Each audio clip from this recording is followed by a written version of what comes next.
Mesdames, Messieurs, la communauté internationale célèbre le 25 novembre de chaque année la Journée internationale pour l'élimination de la violence à l'égard des femmes. Instituée par l'Assemblée générale des Nations unies dans sa résolution 54/134 du 17 décembre 1999, cette journée est célébrée en mémoire des 3 sœurs Mirabel, militantes dominicaines, brutalement assassinées en 1960 par le pouvoir de l'époque pour leur militantisme en faveur des droits des femmes.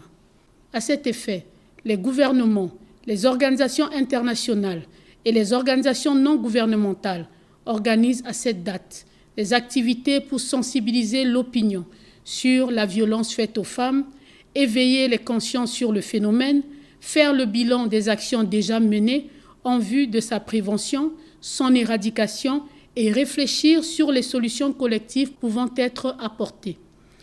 La journée du 25 novembre est d'autant plus importante dans la mesure où elle marque le début des 16 jours d'activisme contre les violences faites à l'égard des femmes, ce jusqu'au 10 décembre, date à laquelle est commémorée la Journée mondiale des droits de l'homme.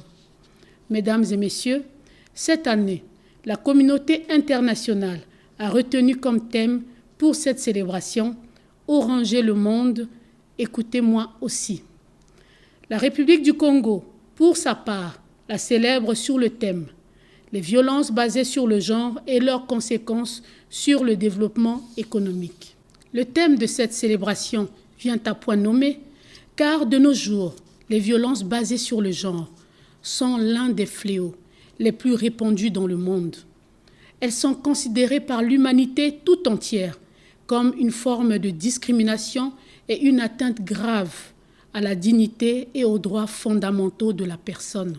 C'est l'une des violations des droits humains les plus répandues et pourtant l'une des moins reconnues dans le monde. Au niveau mondial, par exemple, une femme sur 3 est battue, violée ou est victime d'abus au cours de sa vie. D'après les données recueillies par les Nations unies auprès de 87 pays de 2005 à 2016, 19% des femmes âgées de 15 à 49 ans affirmaient avoir subi des violences physiques ou sexuelles infligées par un partenaire intime au cours des 12 mois ayant précédé l'enquête. Dans les cas les plus extrêmes, ces violences peuvent conduire à la mort. En 2012, près de la moitié des femmes victimes d'homicides volontaires dans le monde avaient été tuées par un partenaire intime ou un membre de leur famille contre 6% d'hommes. Selon la Banque mondiale, les violences basées sur le genre chez les femmes entre 15 et 44 ans font autant de morts et de malades que le cancer.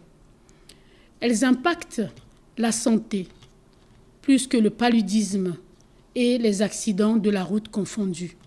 En République du Congo, de nombreuses enquêtes et études soutenues par le gouvernement, dont les plus récentes datent de 2015, et les organisations internationales ont permis de constater la persistance des violences basées sur le genre, dont les plus courantes et les plus fréquentes demeurent des viols et les battus.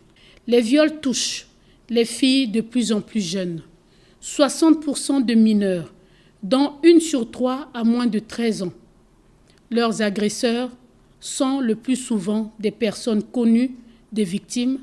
Dans 20% des cas, ces agresseurs appartiennent à la famille. Même s'ils sont minoritaires, les hommes et les jeunes garçons sont également victimes, en particulier si leurs comportements sont perçus comme non conformes aux normes sociales qui s'appliquent aux hommes. Mesdames et messieurs, les violences basées sur le genre ne sont pas seulement une violation des droits humains, elles ont des répercussions considérables sur la société en termes de coût social, de productivité et de développement. Elles sont pour les femmes un facteur important d'analphabétisme, de marginalisation, d'exclusion et de grande pauvreté. Elles freinent leur accès à l'éducation, à l'emploi, à la maîtrise de leur sexualité et de leur fécondité.